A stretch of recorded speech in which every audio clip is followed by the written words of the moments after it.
Hey everyone, I'm Wheels, live at Hawkins Field with Kiambu Fentress, former Vandyboy 2019 College World Series National Champion. Kiambu, how you doing? I'm doing well, but how you doing? I'm good. Good. So we're here after Game 3 between Vanderbilt and Mississippi State that just wrapped up their 3-game series. Today was the rubber match. It was a tough one, man. It was tough. D'Angelo Sanger had it going pretty much 5 innings. He was lights out for 5 innings. Yeah, he was mowing us down. Like, he had the fastball, 98, 99. Slider working, changeup working, he was just on fire. He kept us off balance for a good bit.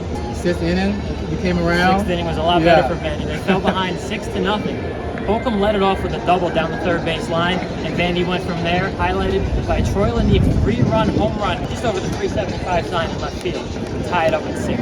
He could definitely that wind a little bit. I thought it was a pop-up for a bit. It was high up there. The wind might have helped it a little. It just shows how the Vandyboys have so much fight. They're never out of a ball game. 7-6, went up 7-6. They did. Alan Espinal with the go-ahead RBI fielder's choice to the left side of the infield put the Vandyboys up 7-6, and it looked like they were going to close it out in the ninth. I had a feeling. I had a feeling. One run just wasn't going to do it. One run, not just this team right here. Hunter Hines comes up, gets a Blackata over the right field fence. Yeah, and just 8-7. Yeah, 8-7, man. It's a tough one. Hunter Hines has been tough out all series. He had 5 RBIs yesterday in Mississippi State to win, which evened the series up at a game apiece. Yeah, but that was this game Friday. Vandyboys took it. It was 4-0. Yes. Bryce Cunningham with a complete game shutout. Facts. Probably, I'm going to go out here and say he's going to be the SEC pitcher of the week.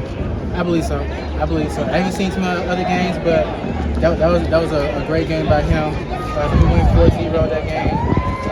Feeling good.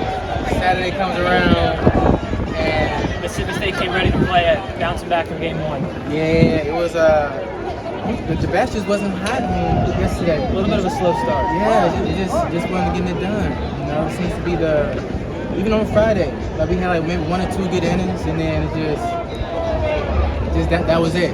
That was it. So just felt like kind of waiting for that one big inning to break out. Yeah, we definitely had our chances over the weekend. Had our chances today. Bases loaded again, and on Saturday, bunt situation. Oh my! First and second, no outs, and we didn't score him. I'm still not sure about the call on that one. They called that he went around on the bunt and hit him. Yeah. That's just the way it goes sometimes. Hope Jaden Davis is okay after that. Yeah, it's a funny game. I hope he's okay, but it is a funny game. Got to execute when times like that come up, but take it on the chin. You got to take it on the chin. You know, that they came down there, the state did what they were supposed to do.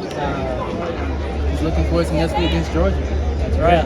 One thing I like to point out, though, the Vandyboys have a lot of fight this year. They are never out of a ball game. No matter what the deficit is. We saw against Texas down in Houston for that Astros Classic. They're down, 11-4? Came back to win. The game is, Commodores always says the game is won in 7, 8, 9. That's right. That's when the game is won. Okay. 7, 8, 9. So never out of it until that last out. That 27th out, man. That's what's great about baseball. We have the pitch clock, but other than that, no clock. You got to get 27 outs. Agree. Yeah, man. For sure. Yeah, man. So like you said, Georgia next week. They just played number 1 Texas A&M. Aggies did take that series 2-1, but Georgia, high-powered offense. Yeah. Started by, of course, Charlie Congdon. Yeah, he's hit another home run, I think, every weekend. Yeah, he's hitting them all the time. So expect at least 1 home run from him this weekend. I'm just calling it how it is. Okay, of course I'm a Vandy guy, but hey, it is what it is. But I think we'll get that. I think we'll get that. Actually, I know we'll get that. I think Clemson had the right idea when they faced them in the midweek. Just put up 4 fingers whenever he comes up to bat, no matter the situation. Yeah. So looking forward to this weekend in Athens. I won't be there, but I will be watching. And take it down, man. Thanks, guys, for watching. This is Kiambu Fentress, former Vandyboy national champion. And the 2% podcast. That's right. Check us out on that. Shout out 2% Podcast. Subscribe to them on YouTube. That's it, man. Peace out. Believe it or not, this was actually my first time going to an SEC baseball series, and I had an amazing time at all 3 games. I want to thank Kiambu, Ro, Harry, JM, Andrew, and all the players I met between the 2 teams who helped make this such an incredible weekend. Shout out to everyone at Hawkins Field who worked so hard to make these games happen. Now, I'll go through the new D1 Baseball Top 25 rankings, with the clips in the background being videos I took from the 3 games between Vandy and Mississippi State. Coming in at number 25 is Utah, who is one of 2 teams to enter the rankings this week. They're 14-7 in the Pac-12 and are coming off a sweep of UCLA. Indiana State moves up a spot to 24 after a series win over Southern Illinois. Alabama stays at 23 after winning 2 of 3 at Ole Miss. Oklahoma drops down to number 22. They won on Friday night against Texas, but got swept in a Sunday doubleheader against the Longhorns. Similar story for Arizona, who took the first game of their series at Washington, but dropped the final 2, both of which were by 1 run. NC State swept a non-conference weekend series against Ball State, which moves them into the top 20. Before continuing, I'll mention that both Coastal Carolina and Oregon dropped out of the top 25 this week. At number 19 is Georgia, who moves up a spot despite losing a series at Texas A&M. Overall, they had a 2-2 week against some really tough competition, which included a 15-inning midweek win over Clemson. Louisiana drops 1 spot despite winning their weekend series over Southern Miss. I think the reason for this is because they lost their head-to-head matchup with Vanderbilt, who was 1 spot ahead of them at 17.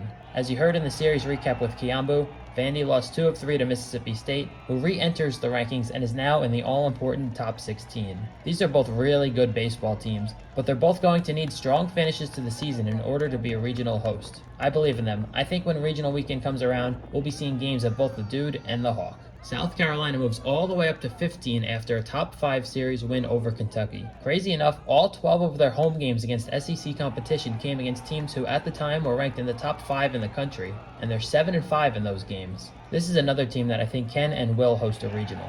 Oklahoma State had a 4-0 week which included a sweep of BYU, which moves them up to number 14.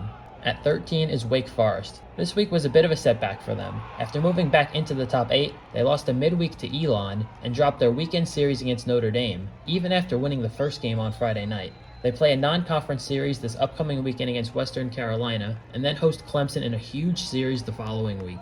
North Carolina moves up to number 12 after winning a series over Virginia Tech, which improves their ACC record to 17-7. At 11 is Virginia, who just took a road series over Boston College. There's a lot of ACC teams around this part of the rankings, which means we could see a good amount of ACC host schools this year. As always, before going through the top 10, it's predictions time. Went 7-6 in my 13 series predictions last week, which moves the season record to 41-25. This upcoming week might be the toughest of the season to predict, but I'm going to go with Tennessee over Florida, Clemson over Georgia Tech, Florida State over NC State, Vanderbilt over Georgia, Michigan over Michigan State, Arkansas over Kentucky, Mississippi State over Alabama, Texas Tech over Oklahoma, Texas over Oklahoma State, Texas A&M over LSU, and Oregon over Utah.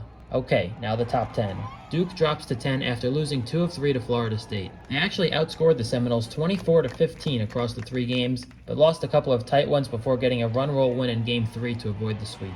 UC Irvine moves up to number 9 after sweeping UC Riverside. They're on a 7-game winning streak and have a 14-4 record in the Big West. Kentucky drops to 8 after a second consecutive series loss. Honestly, with a 16-5 record in SEC games, I think 8 is a little too low of a ranking for them. That tells me that if they were to lose their series with Arkansas this weekend, they'd likely drop out of the top 8, which wouldn't feel right for a team who, in this hypothetical scenario, would have a record of 17-7 in the SEC. Just winning 1 game each series the rest of the way would give them a 19-11 record in SEC games, which is the same record Vandy had last year when they entered the NCAA tournament ranked at 6. In my opinion, Kentucky is pretty safely in a position to host in both regionals and supers. Florida State moves up to number 7 after taking that series over Duke. They finally have that signature series win to add to their resume. That was really the one thing they were missing, but now that they have it, they've put themselves in a really good spot to also be a host through supers. Oregon State is at 6 after taking 2 of 3 from Oregon in their big rivalry series. They'll face the Ducks again on Tuesday in a non-conference midweek matchup. A second consecutive 4-0 week for East Carolina moves them into the top 5 to go along with their 8-game winning streak. I've got a really good feeling about this team as we inch closer to the postseason. I think they're going to make a lot of noise in June. Clemson moves up to 4 after a tough week where they went 2-2. It's always difficult to bounce back from a 15-inning loss in a midweek, but they responded with a big comeback win on Friday night in Louisville and clinched the series with a run roll win on Sunday. No changes to the top 3 in the rankings, as Tennessee stays at 3 after sweeping Missouri, Arkansas is at 2 after a series win over Florida, and Texas A&M remains in the top spot after winning 2 out of 3 against Georgia. I hope you all enjoyed another week of rankings, and again, a big thank you to everyone at Vanderbilt and Mississippi State who helped make this such a special weekend for me at Hawkins Field.